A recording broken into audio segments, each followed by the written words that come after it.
पाकिस्तान ने वाज़ेह तौर पे इजराइल को चेतावनी देते हुए साफ तौर पे कह दिया है कि हम इजराइल को जहन्नुम बना देंगे। हमें कतर या ओमान समझने की भूल ना करें। तेहरान में अमेरिकन और इजरायली हमलों के बाद पाकिस्तान ने इस मामले पर सख्ती का रुख इख्तियार कर लिया है। पाकिस्तान ने साफ तौर पे कह दिया है कि दुनिया के किसी भी कोने में हमारे डिप्लोमेट या डिप्लोमेटिक प्रोजेक्ट्स पे या मिशन पे किसी भी किस्म का हमला होता है या उसको किसी भी किस्म से नुकसान पहुंचाया जाता है तो हम इजराइल को बर्बाद कर देंगे, ख़त्म कर देंगे, मुंह तोड़ जवाब देंगे, इजराइल को जहन्नुम जैसा बना देंगे। रिपोर्ट्स के मुताबिक तेहरान में पाकिस्तानी एम्बेसी के बिल्कुल करीब एक जोरदार एयर स्ट्राइक हुई, जिसके बाद वहां पे अफरा तफरी का माहौल मच गया। ये धमाका इतना ज़बरदस्त था कि आसपास की जितनी भी इमारतें हैं वो पूरी तरीके से हिल गई और उसके बाद पाकिस्तान ने साफ कह दिया कि वो अपने डिप्लोमेट या डिप्लोमेटिक प्रोजेक्ट से मिशन पे किसी भी किस्म का हमला बर्दाश्त नहीं करेंगे। इस्लामाबाद ने कहा है कि अगर पाकिस्तानी स्टाफ को कहीं भी नुकसान पहुंचा तो उसका जवाब पूरी तरीके से दिया जाएगा। पाकिस्तान की स्ट्रेटेजिक फॉर्म, जो हुकूमत से जुड़ा एक अहम थिंक टैंक माना जाता है, उसने साफ तौर पे इजराइल को खबरदार करते हुए कहा है कि मुस्तकबिल में किसी भी किस्म का हमला उसके ऊपर किया गया तो वो इजराइल को किसी भी काबिल नहीं छोड़ेगा। यानी साफ तौर पे पाकिस्तान इजराइल को इस वक्त धमकी देते हुए नजर आ रहा है, चुनौती देते हुए नजर आ रहा है। पाकिस्तान ने कड़े लफ्जों में, अपने तीखे अल्फाजों में कह दिया है कि हम इजराइल को जहन्नुम बना देंगे, हम उसको मुंह तोड़ जवाब देंगे अगर हमारे एक भी पाकिस्तानी नागरिक या हमारे डिप्लोमेटिक स्टाफ या डिप्लोमेट से जुड़ा कोई भी हमारा मिशन या प्रोजेक्ट है उसको किसी भी किस्म का नुकसान पहुंचा। हम आपको ये भी साफ कर दें कि आज जो इजराइल की तरफ से ईरान के अंदर यह हमला हुआ, ये पाकिस्तानी एम्बेसी के ऊपर नहीं हुआ था, ये पाकिस्तानी एम्बेसी के बिल्कुल करीब हुआ था। इतना करीब हुआ था कि पूरी इमारतें हिल गई थी और स्टाफ में अफरा तफरी मच गई थी।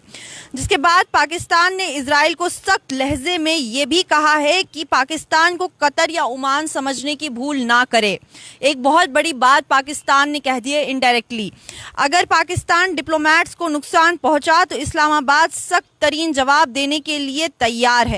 यानी पाकिस्तान ने साफ कह दिया है कि हम पूरी तरीके से तैयार हैं, हमारे पास भी मिलिट्री फोर्सेस हैं, हमारे पास भी सारे इक्विपमेंट्स हैं, गैजेट्स हैं, हर वो चीज़ है जो तुम्हें तबाह और बर्बाद करने के लिए इस्तेमाल की जा सकती है।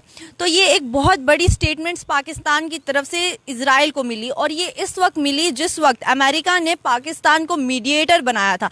पाकिस्तान अमेरिका और ईरान के बीच में 15 पॉइंट का सीज फायर का प्रपोजल लेके जाने वाला था। उसी दौरान इजराइल, जो अमेरिका का दोस्त बोला जाता है, जो इस जंग में अमेरिका और इजराइल साथ उतरे थे, उस इजराइल ने पाकिस्तानी एम्बेसी के बिल्कुल करीब यह हमला करके पाकिस्तान को एक इनडायरेक्टली कोई बहुत बड़ा पैगाम पहुंचाया है। जिसके बाद पाकिस्तान ने साफ तौर पे ये क्लियर कर दिया है कि आज हमारे बिल्डिंग के आसपास आपने किया है, अगर हमें नुकसान होता या इन फ्यूचर हमारे को कोई भी किस्म का नुकसान पहुंचा तो इजराइल को हम बर्बाद कर देंगे, उसकी हालत जहन्नुम जैसी बना देंगे।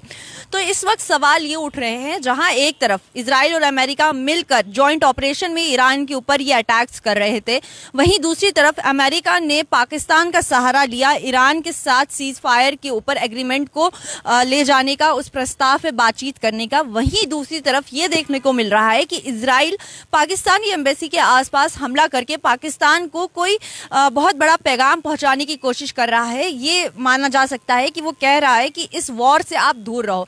ये भी बहुत सारी जगह से ये भी बात उठकर आ रही है कि इजराइल की ये पुरानी आदत है। इस वक्त वो इस जंग में बिल्कुल अकेला नजर आ रहा है और अब वो इस जंग में पाकिस्तान को भी घसीटना चाहता है।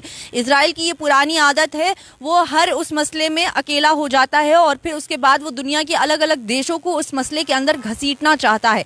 इसी तरीके से हमने पिछले दिनों में भी देखा कि अमेरिका और इजराइल की वजह से यूएई की कंट्रीज को इस वॉर के अंदर शामिल होना पड़ा, जबकि उनका कोई भी ताल्लुक इस वॉर से नहीं नहीं था, लेकिन फिर भी इस वॉर का सारा खामियाजा यूएई की कंट्रीज को भुगतना पड़ा।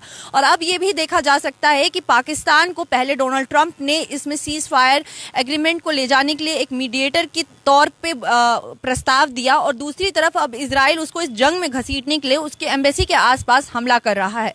तो आपकी इस बारे में क्या राय है, आप क्या सोच रखते हैं? आप अपनी कमेंट सेक्शन में, हमारे कमेंट सेक्शन में अपनी राय जरूर बताइए कि जो इजराइल ये हरकतें कर रहा है और पाकिस्तान का इतना बड़ा स्टेटमेंट, यह आने वाली क्या तस्वीरों को दर्शाता है। बाकी देश और दुनिया की तमाम बड़ी खबर देखने के लिए बने रहिए न्यूज़ इनसाइडर 24/7 के साथ।